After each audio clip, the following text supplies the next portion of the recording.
Hi, this is Matt McCormick. I'm a professor in the Department of Philosophy at California State University at Sacramento, and I am teaching an inductive logic course, Philosophy 61.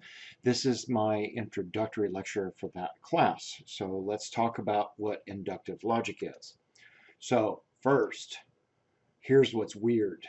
You're equipped with a brain, this 2-pound organ that is able to think about probabilities.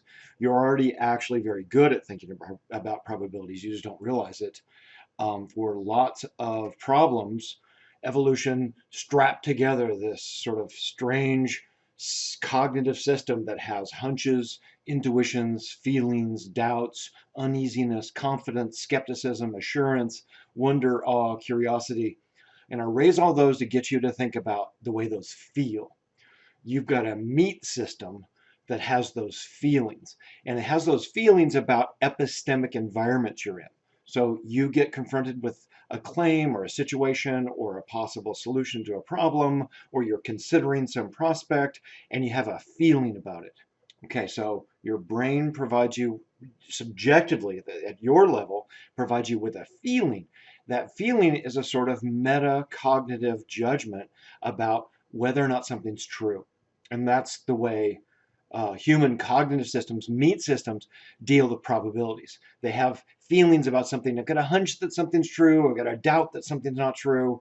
That comes through in terms of feelings. So we're going to try to understand how this organ operates, and we're going to try to train it to do a better job of making decisions involving probabilities. Okay, so what do I mean by that? Um, More officially, we're going to take two approaches.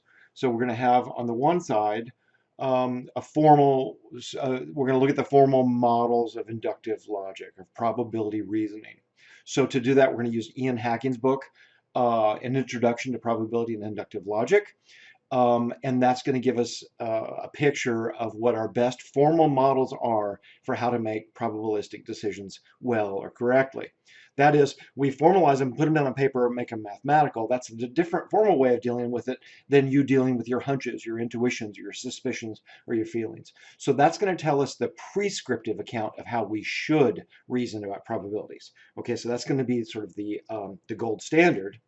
And then on the other side in this course, what we're going to learn about is how do humans actually make decisions? How does your meat system produce judgments? And in the process of doing that, we're going to look at the places where you make poor judgments, biased judgments, or unreasonable judgments. When you make bad decisions, how does that come out? So we're going to use Daniel Kahneman's book. He's a famous psychologist who won the Nobel Prize for this sort of work in behavioral economics. We're going to use his book, Thinking Fast and Slow, to study the nuts and bolts of how humans actually do reason. So on the one hand, we're going to learn the formal model for how you should reason, and we're going to look at the research about how people actually reason. Okay, so let me introduce some formal terms. Probabilities, when we do the formal modeling, are understood as values on a scale between 0 and 1. And then we could use any system we want, but everybody just converged on this approach. We could do 1 to 100 if we wanted or whatever, but we use 0 to 1. So 0 then indicates that a claim is false, and 1 indicates that it's true. So if you take deductive logic in our department, for example, you'll just be dealing with zeros and ones about trues and falses. But probabilities is where you live. That's what you're usually operating with when you're dealing with whether, what the temperature is going to be today, or whether it's going to rain, or whether your car is going to make it to work, or, whether somebody's going to agree to go out with you or whatever. You're always dealing with uncertainty. You're always dealing with probability. So we grade those on a scale between 0 and 1. We're rarely certain about anything, either true or false. Most of our judgments that we make involve a probability. And as I've already said, your brain delivers feelings about that. It gives you intuitions we're going to start calling out and sort of identifying. That's your system's information about probabilities. One way to think of this is you've got a cognitive system that produces judgments, and then you've got a metacognitive system that produces a judgment about a judgment. So let me give you an example. Here's a bunch of judgments. The Burj Khalifa in Dubai is the tallest building in the world. There's a mind control microchip in the Moderna COVID vaccine. Women on average are not as strong as men, or Neil Armstrong was the first human on the moon. Okay, so there's just 5 statements. Um, at least a couple of them are false. The mind control microchip in the Moderna COVID vaccine is false. Okay, so that's a false claim. The others are true, I think. So your system delivers a valence or some sense about whether or not they're true or false in terms of its meta judgment. So on the second table, what I've got is the meta judgment where you might react and say, let's look at the second one. There's a mind control microchip in the Moderna COVID vaccine. Somebody might hear that and go, "That's true. I read it on the internet." Because they've been watching some Fox News special or looking at some weird conspiracy situation, and they've come to think it's true. Or somebody might listen to look at the fourth claim about women not being as strong as men, and they might say, "That seems wrong to me. I know some strong women and some weak men," so they might assign a lower probability to it. So what I've done here is shown you PR parentheses 0.75, PR parentheses 0.9. So that's how we assign, or that's how we formally notate that we're assigning a probability to a claim. So that's my example of cases where you've got a feeling and then you've got a probability valence. You've got a judgment and then a meta judgment about it, and we capture that with this probability valence. Now, some of these are not right. Obviously, I'm making fun of somebody who thinks that there's a mind control microchip in the Moderna vaccine, but somebody might have the subjective feeling that it's true. And that's all we're looking at, is just that. Some sentences might strike you as false, and you'd have a kind of uneasy disagreement feeling about it, and somebody might have a positive agreement feeling about it. That's the meta judgment or the metacognitive system delivering this response. And that thing's working all the time. Every time you hear stuff, you read headlines, you find out about this or that, you're having metacognitive reactions to the world. Okay, those are your probabilities, your system generating probabilities. And we're going to try to identify how you do that and then get better at it, or train your system to do a better job of it. Okay, so why does inductive logic matter? I think probably you already see why it's important, but I can give you some examples. Here's a really poignant one, right? Suppose because of your demographic, you're only 10% likely to be pregnant given your circumstances. You put a low probability on it, but you take a pregnancy test that happens to be 90% accurate, and you test positive. Question, are you pregnant? So take a situation where somebody, I don't know, how would we have a case like this? Maybe it's somebody who had a broken condom, early sex, early in her cycle. So she's not ovulating, therefore she's got only a 10% chance of it, but she takes a test anyway just to be sure. And she tests positive. So question, is she pregnant? What's the answer to that? Now, you might panic if you're in that situation. You might feel like, yes, it is true. So formally, officially, what would that be? What's the answer here? Is it 15% likely she's pregnant? Is it 92% accurate? Or is 92% likely she's pregnant? Is it 50% likely? Is it 66% likely? This would be a good example of a multiple choice question I could ask. Once we learn how to solve these sorts of problems, because there's actually an official answer to this problem. The real answer here is actually 50%. You are only 50% likely to be pregnant, which is only a coin toss. That's a heads or tails kind of decision, or heads or tails outcome, which is not enough information for us to really make any formal decisions. Even doctors often struggle with these sorts of problems. They do bad with these. This is a Bayes theorem problem, and we're going to learn how to do Bayes theorem to solve these sorts of cases. And it applies here, obviously, to pregnancy. It applies to COVID. It applies to the starter in your car going out. It applies to cases of the rain forecast and all kinds of other cases. So when you get an example like this where she starts at 10%, and then as a result of an application of Bayes' theorem, it ends up being 50%. What should you do? Usually what doctors will do is you prescribe another test. Go take another test, because multiple iterations of even a poor test will give us information and help us sharpen our results. Okay, so I'm going to give you several examples of the sorts of things we're going to learn how to do. I'm not expecting you to know how to do them just yet. I'll show you officially over the course of the semester how to solve these. Okay, here's another famous example. Consider Linda. She's 31 years old. She's single. She's outspoken. She's very bright. She majored in philosophy. As a student, she was deeply concerned with issues of discrimination and social justice, and also participated in anti-nuclear demonstrations. Okay, I'm going to ask you a question about Linda now. Which of these is more probable? That Linda is a bank teller, one, or Linda is a bank teller and active in the feminist movement?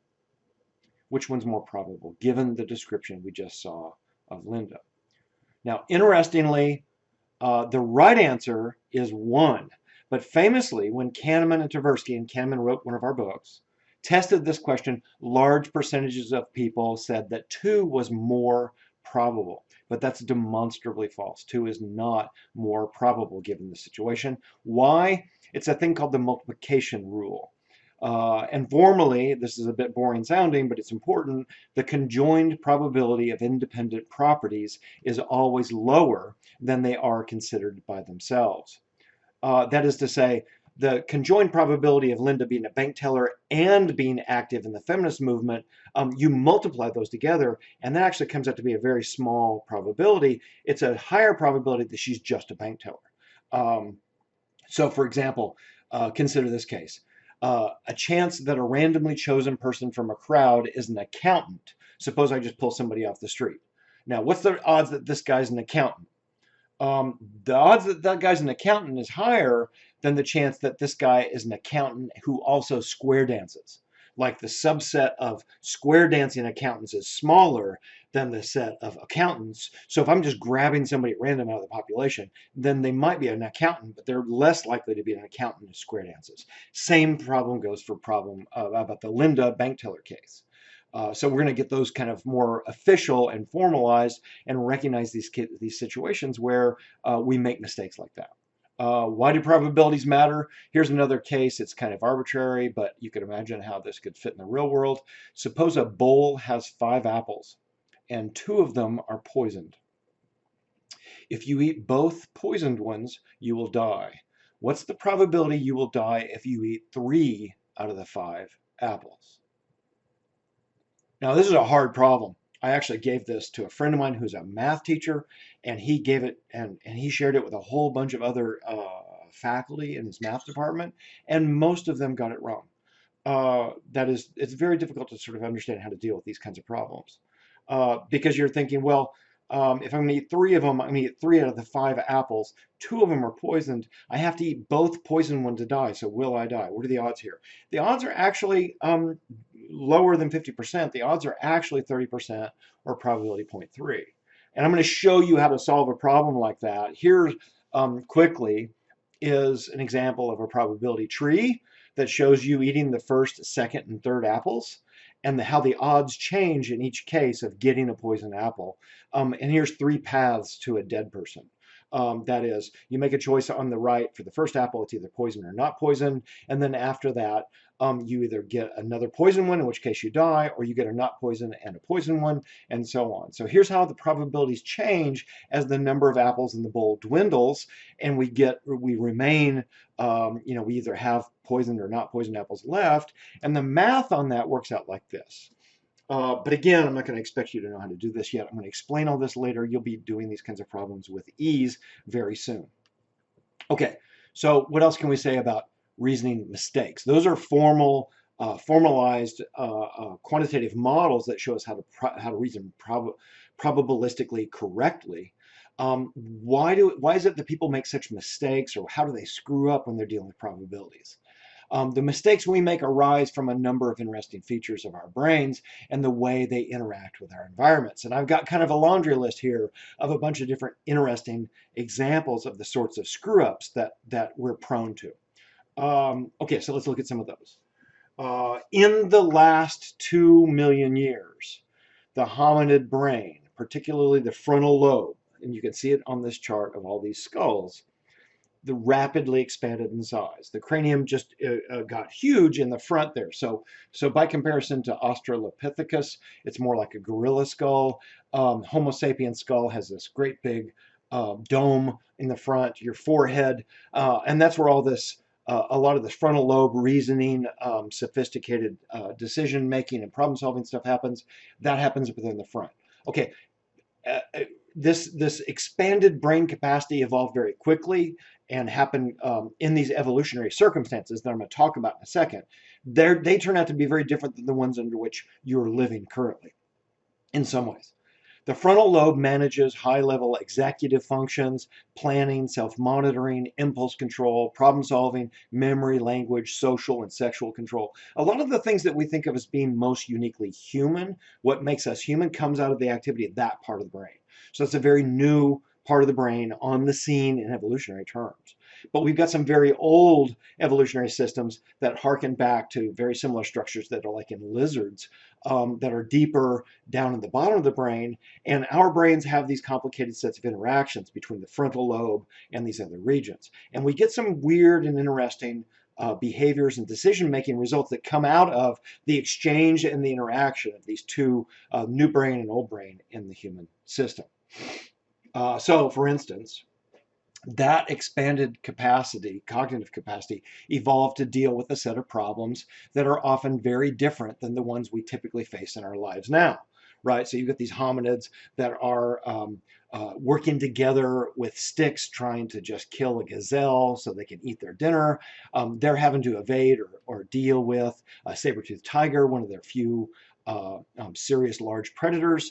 And those are the sorts of problems that this part of the brain, the older parts of the brain too, but especially this front part of the brain, developed in order to deal with. That's why we turned out to be very good hunters, and that's why we dominate the planet now.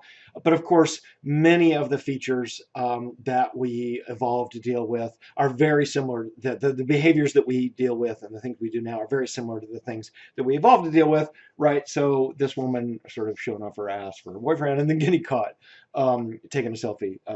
Some of the same old sorts of things that the primates were doing millions of years before. Okay, so you've got this weird kind of combination of things going on. I'll talk about that in a second. So in one way you might say, given your modern life, given the 21st century sort of technological lifestyle, social demands, the sorts of things you're doing, is that you're the cognitive equipment that evolved to adapt to Pleistocene hominid survival challenges. That's the Pleistocene era, is when those hominids were trying to kill that gazelle, is often ill-equipped to function in the lives we lead in the 21st century. The sorts of things you're doing, the way you live is very different than the way they lived. And the tools that you've got would be good for that kind of environment and that kind of situation. But now we find ourselves in situations that exploit mistakes or problems in us and present us with very different sorts of challenges. So we might say in our list of why do we where do we go wrong? Sometimes we make mistakes because our brains just aren't built to do the sorts of things that we're trying to do now. That's one thing on my list. Okay, so here's another. Other older regions of the brain, the limbic system, the amygdala, the brainstem, and the hippocampus, for example, control functions like emotions, learning, threat detection, aggression, and sexual behavior. And what happens is that those regions of the brain often provide what Kahneman calls system 1 responses to environmental situations, where you need to make a very fast decision. The limbic system often drives fast, vital self-preservation behaviors like flinching from something flying at your eye, catching a baseball that somebody throws at you, swinging a baseball bat. There are things that your body does and behaviors that it produces that happen faster, and they need to happen faster in order to deal with, ducking your head, for example, or regaining your balance, or not falling out of the car when a jar door comes open or something. You have to deal with that really quickly. Your motor system goes into high gear and solves that long before your frontal lobe even got the signal or was able to start processing about it. So system 2 features in the frontal lobe are very slow and ponderous, and they take a lot more cognitive resources for you to do your logic homework, for example, than system 1 reactions, which is you catching a ball, or somebody elbows and knocks a glass off the counter and you dive and catch it before it hits the ground, even before you think about it. So those are instantaneous. And what's happening here is that your system is good at both, but there are trade-offs here. That the quality of the decision you're making often is a trade-off between speed and accuracy. You can do one or the other. You can get a very good, high quality judgment if you take your time, gather data, think about it, reason carefully, consult with experts, and so on, and you can get a very high quality decision. Or it might, which is more often the case, you've got to do something quickly. You've got to make a decision. You've got to move on. So you can sacrifice quality, in this case, accuracy for speed. You speed up the process. The system one reacts and gives you an answer, and you just go with that because you're making hundreds, thousands of decisions during the course of a day, and you can't be investing huge amounts of resources, cognitive resources, into every one of those. Your whole life is a trade-off between speed and accuracy in this regard. There's only so many calories in a day that the primate system can gather, although we can certainly get a lot more now than we could then. And those calories get used on cognitive work, and the brain is very economical about where it distributes that work. If it's a decision that can be made or a behavior that can be generated that's good enough and it works and that we can make it automatic and we can make it cheap and fast, then the brain does it that way. And then there's other cases where your frontal lobe kicks in and you go, no, I'm going to sit down, I'm going to work really hard on my homework assignment because I'm suspicious that McCormick's trying to trick me, and I'm going to do a very good quality job in solving these problems so I can get a high score. So there's always these trade-offs between fast and accurate that's happening because of limited cognitive resources. So sometimes we make mistakes because of trade-offs between accuracy and speed. And I don't even want to say necessarily that those are mistakes. It's just that high-speed decisions lack accuracy that lower speed, higher cost decisions might do better on. But that works. It's not as if that's just us rushing or us being hasty. We're built to do that. Your life is always, evolution makes compromises, we make compromises. Your life is always compromises. You can't spend all day agonizing over the most trivial decision. You can make lots of sort of casual throwaway decisions really quickly on the basis of poor information or limited information, because the decision doesn't matter that much, and you've got other things to do, and you've got calories to go gather or whatever. So there is this sort of trade-off that's always happening that has an impact on optimality, let's say. Okay, so another point to make here is that the human brain is a sort of kludge. So what do I mean by that? A kludge is an ill-assorted collection of parts assembled to fulfill a particular purpose. So in evolutionary history, what happened is that evolution strapped together just good enough mechanisms with what was available to solve the survival problems that came up. The human brain's not designed to do what it does.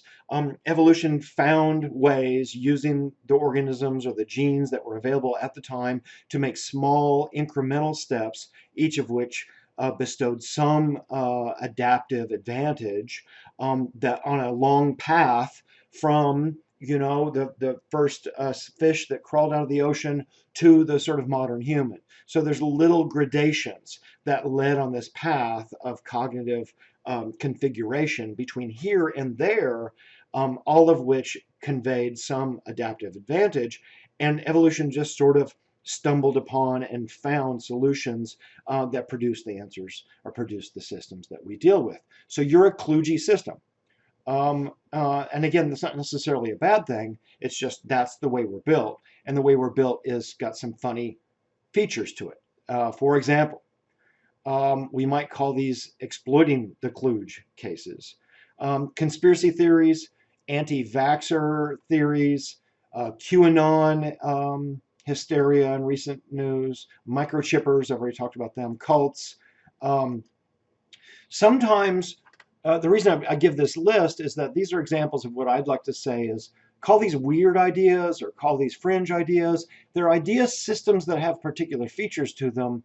And sometimes we make mistakes because weird ideas exploit a gap or a flaw or a function in our cognitive system. So, I mean, there's lots of good examples here, but you can talk to people who are former conspiracy theorists, and they'll talk about the way they got sort of seduced down into this complicated, bizarre, set of beliefs, or a cult, an end of the world cult where somebody went and sold all their house and their possession and went and waited on a hill for, the second coming, and it didn't happen, and they're sort of left holding the bag.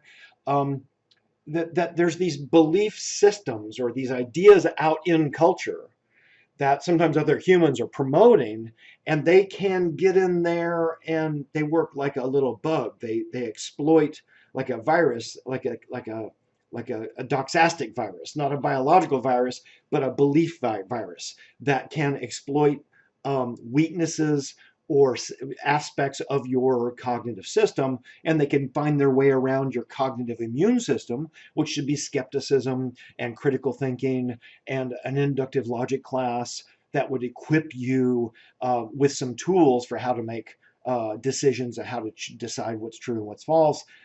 But some belief systems find their way to get around that and get in there and then take up real estate in your head and take you over. And you know when you've met somebody who's like this, who's really gone around the bend and gotten kind of consumed by some, crazy conspiracy theory or some idea. Idea systems, sometimes people call them memes, develop and propagate that capitalize on glitches or weaknesses in our cognitive systems. That's sometimes what happens here, is that the environment you're in has found a kind of epistemic virus to infect your mind. Okay, sometimes we have screw ups, we produce decisions or we make judgments that are demonstrably biased. Now, we're going to use bias in a different way than you've maybe typically been using it. Here's how I want to understand it. Human cognitive systems show tendencies to make errors in one direction or another. Now, some biases are not mistakes. They actually help us, and we'll talk about this later with error management theory, or I'll give you a couple examples here. Now, errors are either false positives or false negatives.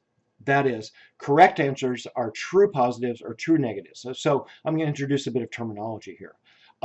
Here's some good examples. Here's a false positive case. Your system falsely concludes that something is true when it's not. So, you know somebody like this. You're out camping and they go, "Oh my God, what's that noise? It's a bear. We're all going to die," right? Somebody who's paranoid or too frightened to go camping, or afraid of going camping because they think they've elevated or they've inflated the probability that they're going to die from a bear attack. Okay, that's a false positive. There's a predator out there that's going to get me when there's not. So that's a false positive error. A false negative error is a case where your system concludes that something's false when it's not. So here's another famous example. A woman says about a guy, you point out to her, "Hey, he's into you." And she goes, "Oh, no. He's not into me. We're just good friends." And there's good research on this. Men and women have different biases about judging sexual interest. That women typically, not typically, but there's a bias that women, there's a correlation that women will often underestimate the amount of sexual interest that men have in them, and men typically overestimate the amount of sexual interest that women have in them. So they have these two different false negative and false positive biases, which actually accounts for a lot of the strange and difficult conflicts between men and women. A couple of good books on this. David Buss has written a book called The Evolution of Desire that I highly recommend to explore that whole discussion. Okay, so biases then are when we are built with a proclivity to make either a false positive or a false negative mistake. The bear mistake in the previous case, the false positive, like with your predator system, that makes perfect sense. We would want your predator detection system to be very sensitive. We want it to go off more often than it's true. The same is true for fire alarms in your house. If you've got a smoke detector in the house, you want that thing very sensitive. You want that thing going off even when you are cooking a grilled cheese sandwich, because it's better to have a smoke alarm that fires too often than one that fires not often enough. An error in terms of false positives from a smoke alarm will save lives. All you got to do is just go hit the button or fan the thing with some fresh air. But you're attending to it, you're taking care of it. But if the smoke detector makes a false negative mistake, that could be deadly. So some kinds of mistakes and some biases are actually adaptive from an evolutionary perspective. Let me give you some more examples. I'll give you a choice. First choice, option 1. I will either give you $900 for sure, or I will give you a 90% chance to win $1,000. So you can pick one or the other. Um, of those two, which one would you rather have? Now, in the 90% case, if we roll our 10-sided die and it comes up 10, you don't get anything at all. But if it comes up 1 through 9, you'll get $1,000. So which one of those do you want? Okay, do you want 900 for sure, or do you want a 90% chance at 1,000? Okay, think about that dilemma for a second. Now consider option 2. A $900 loss for sure. So now I'm going to give you the option. You have to give me $900, or you owe me $900. What I'll do is I will give you a 90% chance to lose $1,000. So what we'll do is we'll roll that die, and if it comes up a 10, you don't owe me anything. But if it comes up 1 through 9, then you owe me $1,000. Okay, now which one of those do you want in the second case? All right, so the first case is about gains. Option 1 is about gains, and option 2 is about losses. Now, here's what's interesting, is that people have asymmetric preferences for between gains and losses. That is, most people prefer the sure thing in 1. They would rather get $900 for sure in the option 1, but they'll gamble in option 2 because there's that 1 in 10 chance that they'll get 0 loss. So people have these weird asymmetric preferences with regard to losses and gains. Okay, that's complicated. The chart, the prospect theory chart over on the right screen, the two lines, the blue and the red lines, they show that set of weird asymmetrical preferences. That's what those lines are actually describing, is they capture this weird asymmetry that people have in the way they treat problems regarding gains versus problems regarding losses. And the basic idea is that you're loss averse. When the prospect of losing something makes you squirrely, makes you nervous, and you'll avoid that. You inflate the values of things that you might lose. And there's lots more to be said about that. But it's weird that you've got this weird asymmetry about losses and gains, because you ought to treat those the same. Like option 1 and option 2 are mathematically symmetrical, and we shouldn't have different preferences with regard to the two cases. Sometimes, here's what's happened, is that sometimes we make mistakes because evolution built us with adaptive biases. And this is like the cases I was just describing in the previous slide. That's actually an adaptive bias that leads you to have loss aversion. We'll talk about that more later. People are risk averse with gains, but they're risk seeking with potential losses. They have asymmetric preferences, which will help you deal with your system, and it's going to help you deal with other people too. I'll have lots of advice for how to deal with people on Craigslist when you're trying to sell something in this course. Okay, there's other cases called optimism bias, status quo bias. Those are more examples of cases where some biases actually provide an adaptive advantage. They're good for you. It's good for you that if you're going to make mistakes, or if you're going to face certain kinds of decisions, it's good for you to make errors in certain directions, just like the smoke detector. So that's why sometimes we make quote unquote wrong decisions. Okay, so to kind of capture all the list here and think about what's going on, what we're going to do in this class is learn, and that's going to make us better reasoners by formalizing. When we formalize and build a model, practice our probabilistic reasoning explicitly, we can improve our decision making. And that's an example of Bayes' theorem over there on the right. We'll learn what that means soon enough. You don't have to know that now. Or here's another example of a case that applies to a lot of things you do every day. It's a formal model that really help you when we learn how to do it. It's called the expected value theorem, and it's written like that. And what it means is when you're making a decision that involves probabilities and outcomes, you should choose according to the weighted average. And I'll spend 2 or 3 weeks explaining what that means, and we'll get good at solving those kinds of problems. So those are examples of the formal model reasoning that we're going to do in the course. Okay, so the overview here. Our cognitive systems have limited capacity. There's only so much you can do in the day, or in the minute, or in the moment while you're making a decision, and it's easily swamped by complicated problems like the poison apples problem. Sometimes we make mistakes because our brains just aren't built to do the sorts of things that we're trying to do. Good to recognize those kinds of cases. Sometimes we make mistakes because of trade-offs between accuracy and speed. That's going to be a lot of what we learned from Kahneman in his book. Sometimes we make mistakes because they provide an adaptive advantage. We've seen a couple examples of those. Sometimes we make mistakes because weird ideas exploit gaps, flaws, or functions of our cognitive systems, and they infect our brains as kind of epistemic virus. And we're going to do two things in this course. We're going to learn about how we should reason, and that's by looking at the formal rules and models for probability problems and practice all of those for making better decision making. And then the second project is this psychology of actual human reasoning. We're going to learn about how humans actually reason.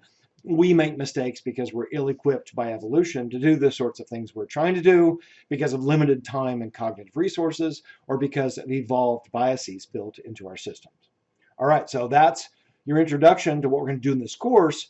I've tried to give you a few sort of practical examples, but you'll see that the stuff we're going to learn here incredibly interesting, incredibly important, because it really involves, every sort of decision you're making during the course of the day. And this is going to give you some of these tools to be able to do a better job on those. All right, so that's our introduction to inductive logic.